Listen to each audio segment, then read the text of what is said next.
Story 1. Anonymous Hayes, 4 años. Cuando era una estudiante universitaria de 18 años, mayo era el mes de los finales. Una vez más, pasé una noche hasta tarde en la biblioteca del campus hasta la hora de cierre, que en mayo es a las 23h en lugar de las 22h, ya que todos están estudiando hasta tarde. Como llegué con un amigo que salió horas antes que yo y no tenía mi coche, tuve que llamar a un Uber para ir a mi apartamento fuera del campus. Estaba en el estacionamiento de la biblioteca a las 23h15 cuando llegó el Uber. Era un excelente Toyota Camry y el nombre del conductor era Adam. Me saludó normalmente y me senté en el asiento trasero, diagonalmente opuesto a él. Parecía tener unos 40 años.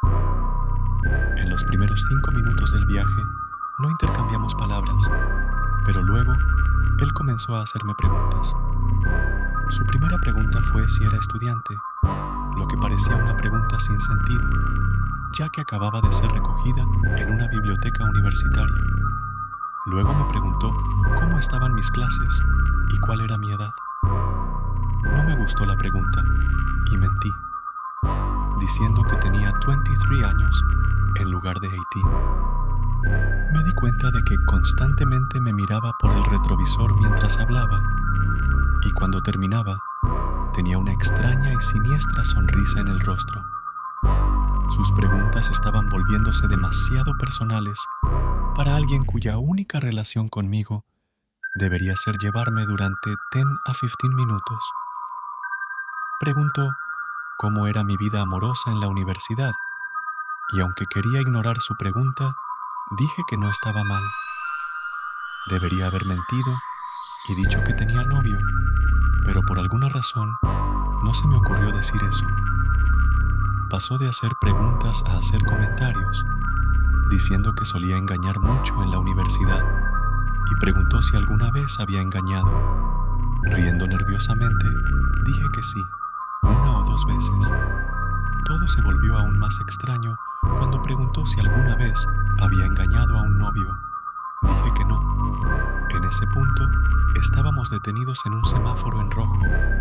Traté de evitar mirar por el retrovisor, pero estaba muy curiosa y eché un vistazo.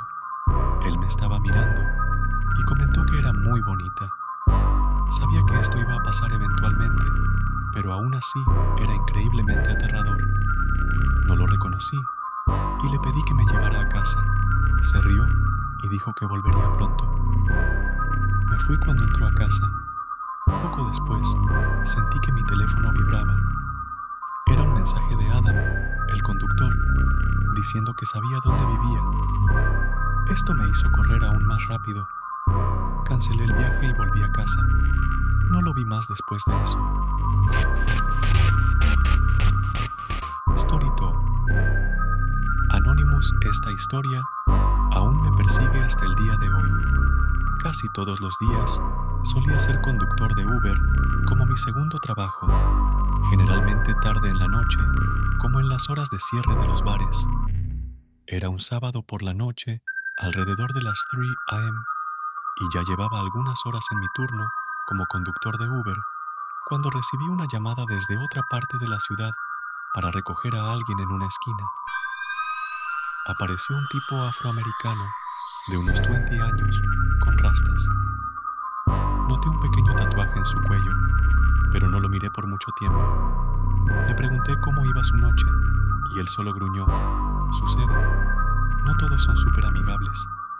Confirmé la dirección que me dio, que parecía ser una casa, y él simplemente dijo: «Sí». Aproximadamente 1 minuto después de comenzar el viaje, se puso un poco agresivo y preocupado, aparentemente porque pensaba que había girado mal, pensando que estaba siguiendo una ruta más larga.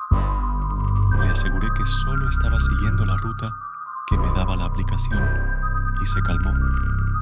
Unos 10 segundos después, me preguntó si me sentía afortunado, y yo pregunté qué quería decir con eso. Respondió: «¿Cuánto valoras tu vida, hijo? Nadie realmente valora lo que tiene.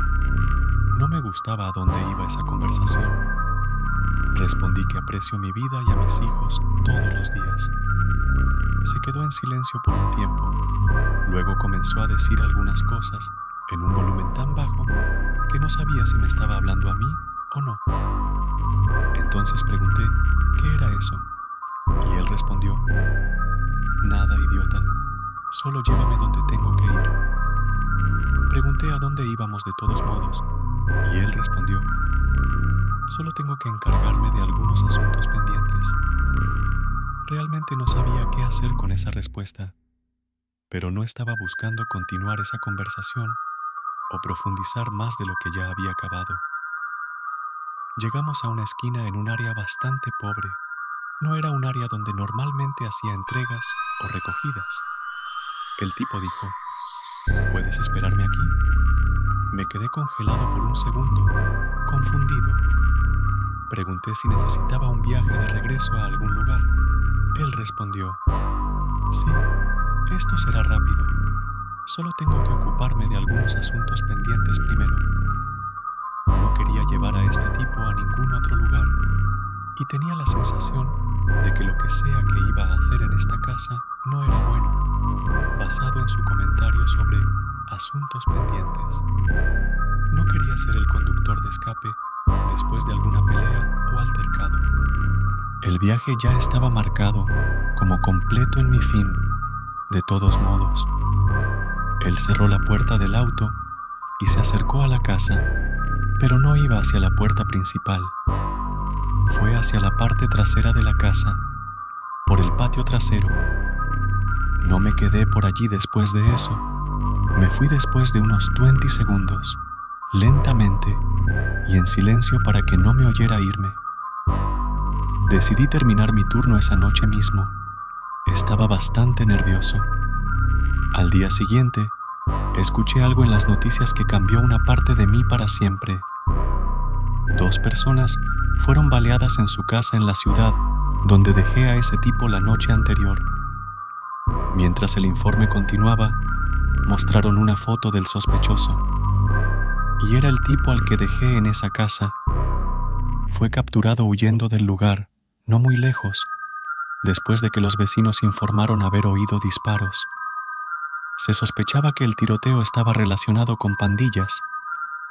Siempre me he culpado por esto, en parte por haber sido el conductor de alguien con intenciones de asesinar personas hasta su destino para cometer su acto atroz.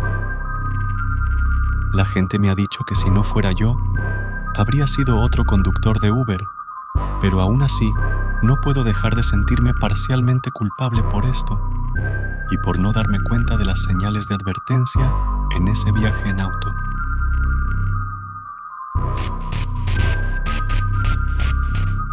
Story 3.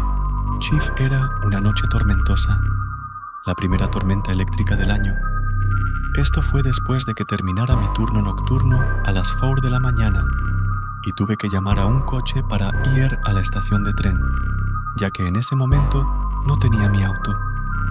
Esperé afuera del bar donde trabajaba en ese momento, bajo el patio delantero, para evitar empaparme.